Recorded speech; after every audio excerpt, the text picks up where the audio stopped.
नमस्कार, मैं हूं विनीत त्रिपाठी और आप देख रहे हैं नवभारत टाइम्स।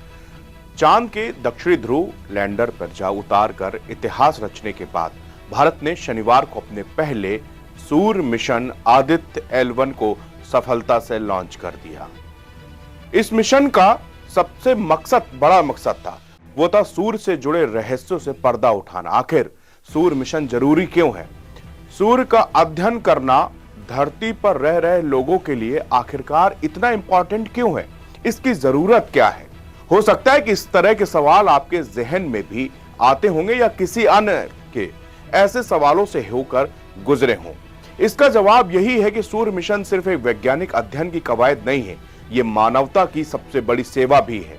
ये मानव के अस्तित्व, धरती पर जीवन के लिए जरूरी है। सूर्य का अध्ययन, उसके रहस्यों के समझने के लिए एक बड़ी वजह सूरज का धरती पर पड़ने वाला नुकसानदेह असर है।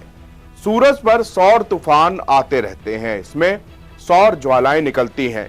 अगर ये सौर ज्वालाएं धरती की तरफ बढ़ती हैं तो ये बहुत बड़ी तबाही ला सकती हैं। करीब 34 साल पहले द ग्रेट कैनेडियन ब्लैकआउट 1989 यानी कि कनाडा के एक राज्य में घटी घटना के जरिए सूर्य मिशन की अहमियत को आप बखूबी समझ सकते हैं। जब अचानक बत्ती गुल हो गई थी, मेट्रो, एयरपोर्ट भी ठप हो गए थे। कनाडा के क्यूबेक प्रांत में 1989 में घटना ये बताने के लिए काफी है कि किस तरह सूरज पर हो रही गतिविधियां धरती पर उथल पुथल मचा सकती हैं, जीवन को प्रभावित कर सकती हैं। 13 मार्च 1989 को कनाडा का समूचा क्यूबेक प्रांत अंधेरे में डूब गया था। अचानक बत्ती गुल हो गई। लाखों लोग जहां अंधेरे में कैद हो गए, कोई ऑफिस में तो कोई घर में, कोई अंडरपास में घोप अंधेरे में फंसा था तो कोई अचानक रुक चुके एलिवेटर पर फंस गया था। स्कूल बंद हो गए, दुकानें, शोरूम, बिजनेस सब ठप। मॉन्ट्रियल मेट्रो तक बंद हो गई। डॉरवेल एयरपोर्ट को भी बंद करना पड़ा। 12 घंटे तक बिजली गायब रही। वैसे तो उत्तरी अमेरिका के कुछ हिस्सों में हर साल ब्लैकआउट यानी बिजली गुल हो जाने की सैकड़ों घटनाएं होती हैं, लेकिन यह घटना कुछ अलग थी।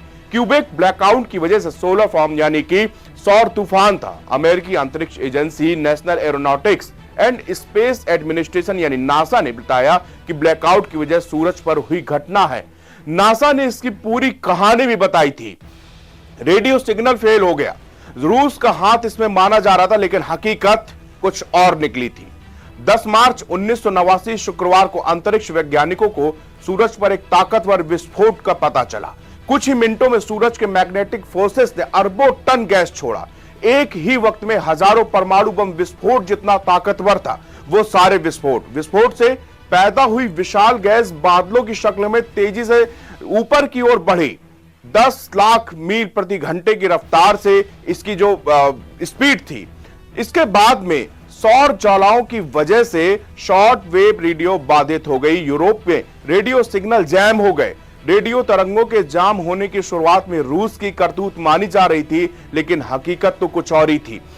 2 दिन बाद यानी 12 मार्च 1989 सोमवार को सोलर प्लाज्मा वाला विशाल बादल आखिरकार धरती के चुंबकीय क्षेत्र में फंस गया।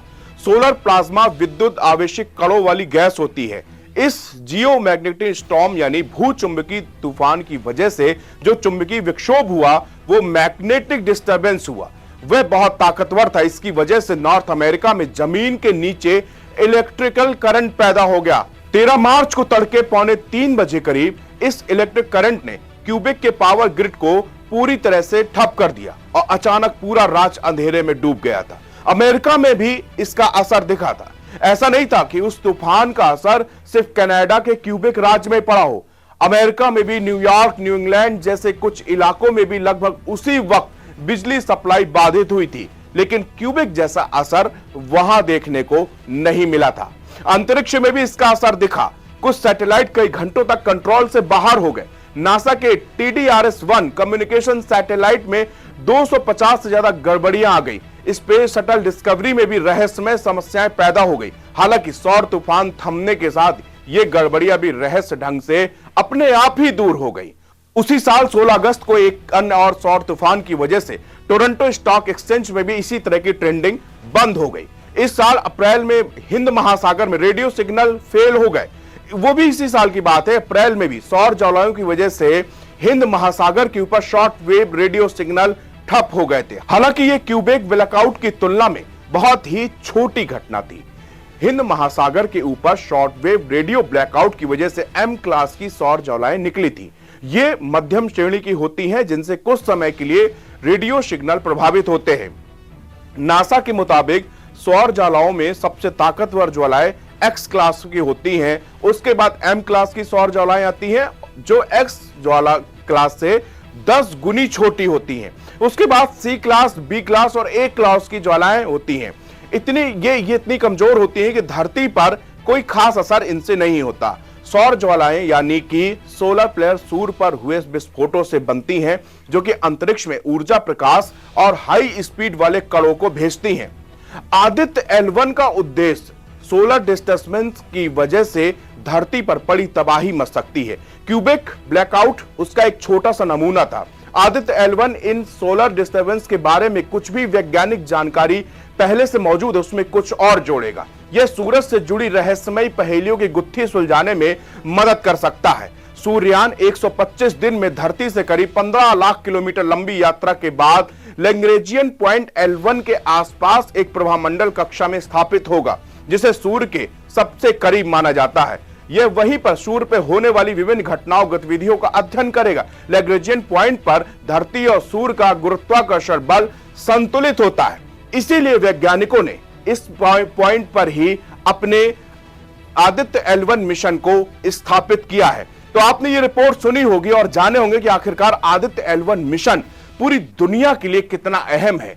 ये इसलिए अहम है क्योंकि क्यूबेक जैसी जो घटना है जिसका मैंने जिक्र किया, वो दशकों पहले, उस घटना के बाद अगर ऐसी विपदा आती है तो आखिरकार उससे कैसे निपटा जा सकता है, या ये घटनाएं कैसे आती हैं, ये सब चीजों की तफसील से जानकारी करने के लिए ही हमारा आदित्य L1 मिशन इस समय अपने गंतव्य की ओर बढ़ रहा है। 125 दिन के लंबा सफर तय करने के बाद में जब हमको सूर्य से जुड़ी वो जानकारियां मिलेगी जिस आज तक जो विश्व के लिए पहेली बनी हुई है, तो ये भारत के लिए बहुत बड़े गौरव क्षण की बात होगी, क्योंकि पूरी दुनिया आज भारत के इसरो के इस मिशन के ऊपर आंख गड़ाकर बैठा है। फिलहाल मुझे दीजिए इजाजत, फिर मिलते हैं किसी खास जानकारी के साथ।